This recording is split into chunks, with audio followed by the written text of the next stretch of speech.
I'm excited to welcome Jennifer Krutz-Steiner, the CEO of Lightfully Behavioral Health, which has recently named one of our most loved workplaces. Jennifer has spent the last decade driving positive change in mental health care delivery nationwide. She's not just a healthcare executive, she's also the founder of Lead Like a Chick, CHIQ, a movement promoting authentic female leadership.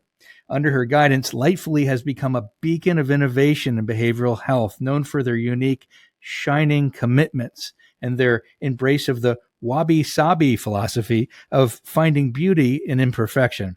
Today, we'll explore how Jennifer's approach to building a values-driven culture has helped Lightfully attract exceptional clinical talent in the increasingly competitive mental health sector. Jennifer, wow, it is awesome to see you. It's awesome to have you. You're such a beacon of hope, as you say, with the light, right? For people who truly have a vision in mind, right? And have a reason for founding a company that does really good in the world, truly good in the world. And you did that with your aligned values, and you're just amazing. We're just talking about this Ross School of Business, amazing runner, incredible person. What more can we ask for today from Jennifer? We just love having her today, and you're going to learn so much from her and about what she has done to found Lightfully Behavioral Health Clinic and what she did to become a most loved workplace. Jennifer, great to see you. Thank you for coming on today. Thank you for having me. Thank you for boosting me up. I feel slightly embarrassed and slightly boosted. So thank you. It is well-deserved. And we're going to jump into so many different things today and learn from you about how to create this culture after founding it. And I want to start from the beginning because it's important with a founder story to learn about the why, right? What brought you there? And we can then from there dive into some of the specifics around your culture, right? But let's start with the why.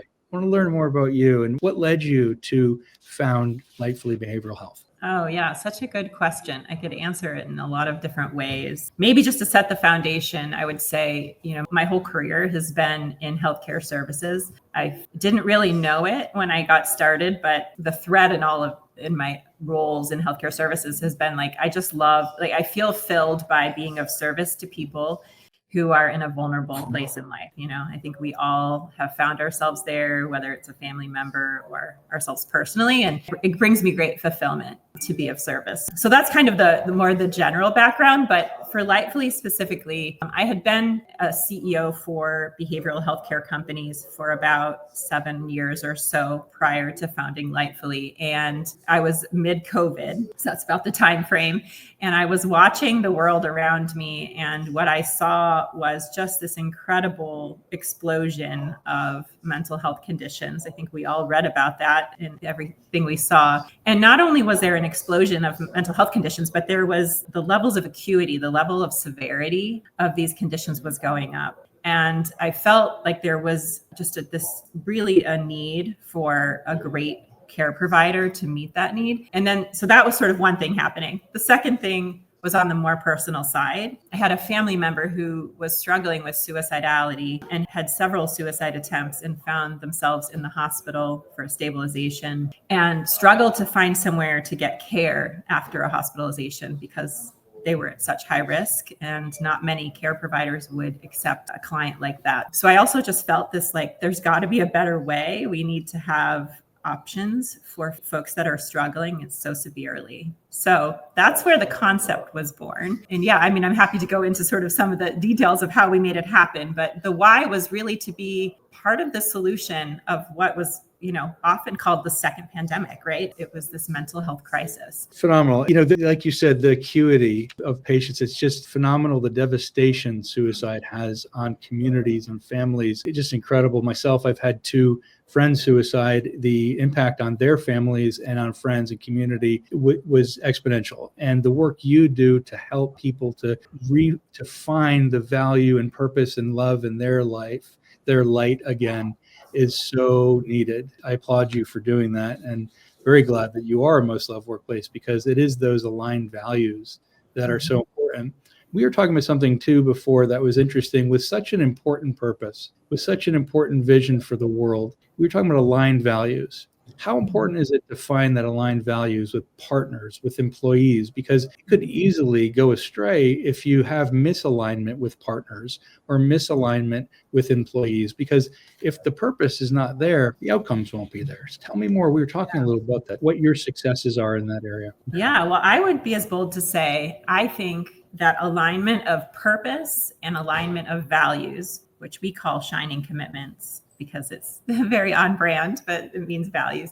But alignment of those things is foundational and fundamental. In fact, it was the very first thing that we established as a company. Even before we fine-tuned the actual model itself, the pro forma, the care model, we said, what do we want the values of this business to be? We committed to being true to those through thick and thin. You and I were speaking before we started live, and I was sharing with you when I founded Lightfully, one of the things I needed to do was to get capital funding to start the business. And, I decided I was going to work with a private equity partner, and I went seeking a private equity partner. And with the primary criteria was that they shared the values of Lightfully, and they shared the values of what we were trying to accomplish. And that was hard. Actually, it was quite hard. But we were very fortunate to find a partner that is truly committed to being of service to this population of folks. And then as we launched the business, really value alignment has always been a fundamental part of how we hire folks. We actually do an assessment to determine if we share the same values. And then as we've built, the inner workings of the business are very, very rooted in values and how we do everything that we do. So it's like this epicenter of everything. It is, and that's where I really wanted to get to is about, what happens if it's not, right? We lose psychic wealth, the psychic wealth we need to drive our energy, to drive our own light, to use your terms. And, this really is a movement as I see it with Lightfully Behavioral Health. It's a movement. It's even bigger because, you're known for these shining commitments. You're known for one of them, which is the Wabi Sabi principle philosophy, right? And, when you go to a clinic or behavioral health, we want to hear more about the actual work because I want to hear more about that. When you go, you assume that you're kind of getting that in some degree, right? Or you're in the hands of folks who are on another side of helping you. So you have a certain level of expectation, right?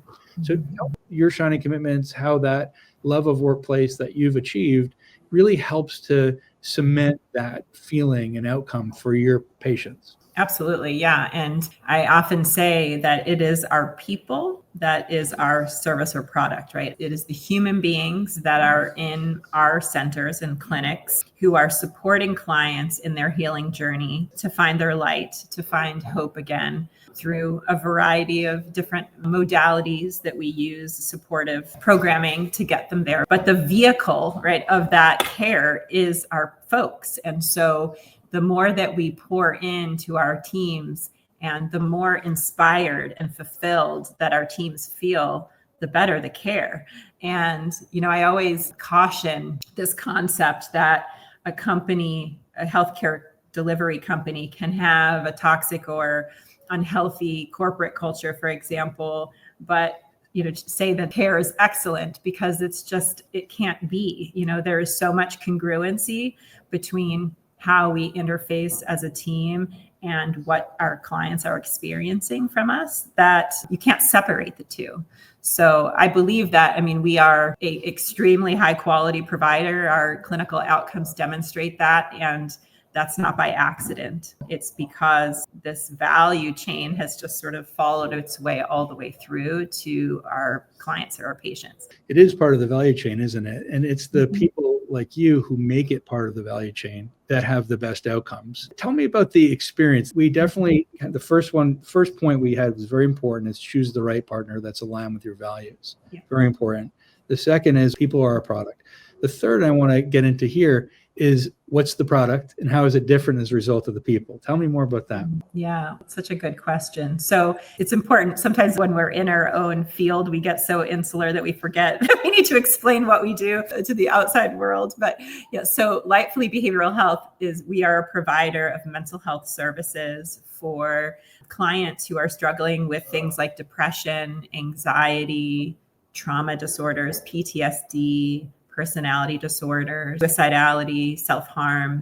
And We do that in a variety of care settings. So we have our sort of most intense services, our residential care services, where a client will come and stay for 24 hours a day, roughly for, a month's worth of time. And then our middle level of acuity, we call it, is day treatment services, where clients will come a certain number of days per week and get servicing during that time. And then we also have a virtual program, which is similar to our day treatment, but that's online. And so when a client is in care, they will be getting individual therapy. They will be doing a lot of group therapy. They will be doing experiential therapy. They will have a psychiatrist for medication management. So it's a really wraparound approach that we take to supporting someone on their journey of getting to a place where they can be really active and engaged in their life again. So let's talk about the operationalization of it, right? Yeah. Is that really exciting? How do you operationalize shining commitments with your psychiatrists and with the care they give? Tell me more about that. People say, like, what does that even mean? Operationalization. It's kind of a businessy word, but really what it means is that we utilize the different things that we do as a business. The integral processes that we have include attention to our values. So I'll give you a couple of examples. When we hire someone at Lightfully Behavioral Health, as part of the hiring process, we have that person share with us what their two values are. And that helps us to understand, is this person really aligned with our value system? And then as part of an onboarding process, we'll have employees take the Enneagram test. I don't know if you guys have spoken about that at all on your podcast, but it's really a leadership profile test. And they will know their Enneagram number, they will know their values, and then they will be sharing that with their teams. There are different meetings where we will talk about these things. There are trainings that we have. Every person, from the CEO to a psychiatrist to a frontline patient care technician, is speaking about and aware of their own values, and then how those connect to Lightfully's values. So in having their own experiences, their own bringing themselves to work must be important. Bringing the full self to work, itself as agent of change, right? And I'd love to hear that too, is Wabi Sabi, right? Which is the beauty of imperfection. And some of the best cultures that I have seen embrace that, the beauty of imperfection, and embrace the fact that we learn from our mistakes. We do, and it's an opportunity to be human with others, including our customers and each other. Do you find that? Does this also resonate with you, with Wabi Sabi, with your principle? So I switch around of which is my favorite of our values or shining commitments, but right now that one's my favorite. It's so critically important when we think about what kind of environment is created when we expect perfection from folks. What I've observed is that creates an environment where there's fear, there's a lack of creativity, and there's a lot of emulation of behaviors that aren't really true to who the person is. And that none of those things, I think, match with the environment that I seek to create. So not only do we welcome mistakes, but we celebrate them, because that's how we learn and that's how we get better. And expecting any person to not have them is unrealistic. So I shared this with you at one point, Lou, but we have a practice on our all company call each month where an executive gets a chance to share with the entire business and entire employees, whole company, a mistake that they made and what they learned from it. And so that's our attempt to not only say that this is important, but to actually model it in front of the whole company. And the objective here is to all of us just to continue to get better and to show up as our whole selves to work, because that's where the beauty comes. Right. There's a lot of vulnerability in that too. Imagine there is. I made a mistake this week, and it shows that they're willing to learn from it, to get better. And because mistakes are going to happen, it's natural for them to happen. And if they don't, there's probably something wrong with just the calculus of the world. Right. So I have a little nugget too. I just think I get so excited about this. So, when I even practice our values with our board of directors, which some people think, are you kidding? You go into that meeting, everyone has to do a check-in question. We always review our values. My most recent board meeting, I said, okay, I want everyone to share a mistake and what they learned from it. And it was beautiful. I mean, I had every single board member share, and some extremely vulnerable, about multi-million-dollar mistake that they had made and what they learned. And so it was really inspiring to see that practice even at the highest levels. Hey, Jennifer, I'm curious, what were some of the themes around the mistakes that you found? A theme that jumps out to me is this idea that we need to know everything and we don't ask for help when we need it. Right. I think as we grow in our careers and we think, oh my gosh, I need to appear totally competent. I need to have everything handled and know everything. And folks will sort of get into this zone where they think, I better not ask for help because it's going to make me look like I don't know what I'm doing. That one is one that shows up a lot. It's huge. It's part of our construct around psychological safety. Do I feel comfortable to say what I need to say, or do I have to, for that matter, take on these difficult and challenging circumstances on my own? And this has happened since the beginning of time, right? I mean, days of Moses, literally. And, it's like, let's just give it all. And then it takes shape with 9/11 or the NASA Challenger disaster when you don't speak up, right? That's right. There's a piece of it where there's even a safety, like you've just brought up, like a safety implication. The more psychologically safe folks feel, right, like they're willing to speak up and we can avoid patient safety concerns. So it's just an important and critical element of a healthy environment. You mentioned patient safety. This is interesting. So especially in the cases with mental health, often we go by procedures or rules with mental health, right? We see elements of a patient that we know we have to check off a box and do immediately. Yet there's nuances to patient care. There's nuances with heuristic analysis that we have to be careful of. And sometimes we find that, I've seen this happen time and again, we feel like we don't want to say anything to anybody. We have our Hippocratic oath. We have to do exactly what we're told. Don't ask anybody for help because you know the rule book, right? So do you find that that is also something that happens that's with how you've changed with your values and how patients can benefit from it by having more of a group of people rather than groupthink help them, right? Groupthink can be negative toward a person, but more than one situation and more perspective can certainly widen and deepen the care of a patient. Oh, yeah. I see where you're going. Yeah, absolutely. You're speaking, I think, of collaboration, which is such an integral part of Lightfully. And I know you haven't brought it up yet, but it starts this concept that I like to talk about through my Lead Like a Chick movement, which is really the celebration of, for me personally, like this maturity that grew in me around embracing my innate characteristics as a leader, right? In my early years, I thought, okay, leaders look like this over here. They might be really strict. They don't really smile very much. They have a directive way about them. I better be that if I want to become a leader. And it felt super incongruent. Like something wasn't right there. And so it's taken time where for me, I've been able to really embrace that I do lead like a chick. I lead with collaboration. I lead with empathy. I like to support and nurture the people around me. So yes, Lightfully truly does embrace a collaborative approach to patient care or client care. And that does yield a far more holistic experience for a client or frankly, for an employee who is involved in various aspects of our company is we seek the input and perspective of all types. I strongly believe it yields much better results. As you mentioned, authentically female leadership and the role of empathy in that, how important for healthcare to truly put yourself in the shoes of your patients. I mean, wow, to really be there because they're literally on another side of the wall, right? They're on this other side of deep need, as you said, depending upon acuity, but it's real need. They really require help. How can they, in the moment, realize the deep purpose, right? And requirement for empathy in order to make the best possible decision for that person's life on the line? Yeah. Well, we often say to, in our messaging that a client is not a diagnosis. They are a human being that is struggling with a set of challenges. And so that shift in perspective, that's a deeply empathetic view, right? To say, I'm just here with another human being who I want to sit with while they are in the dark, and I want to help them out of that darkness into the light. I mean, the name Lightfully has so much symbolism, as I'm sure you've picked up on.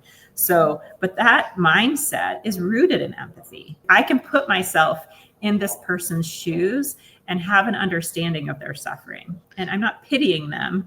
I am just understanding their suffering and sitting alongside them. You're with them in their journey. It's so important. And I think that's really the pillar there that we're talking about is in your love workplace. People love their higher purpose to be with others in their journey of bringing them from darkness to light. And they find meaning in that journey itself. That's right. Yeah. Our company purpose is very simple, our mission statement or purpose statement. And it is changing lives compassionately. Very simple, and that is what we seek to do. We seek to change with compassion the lives of anyone we touch, whether that's a client, another teammate, an investor, you, Lou.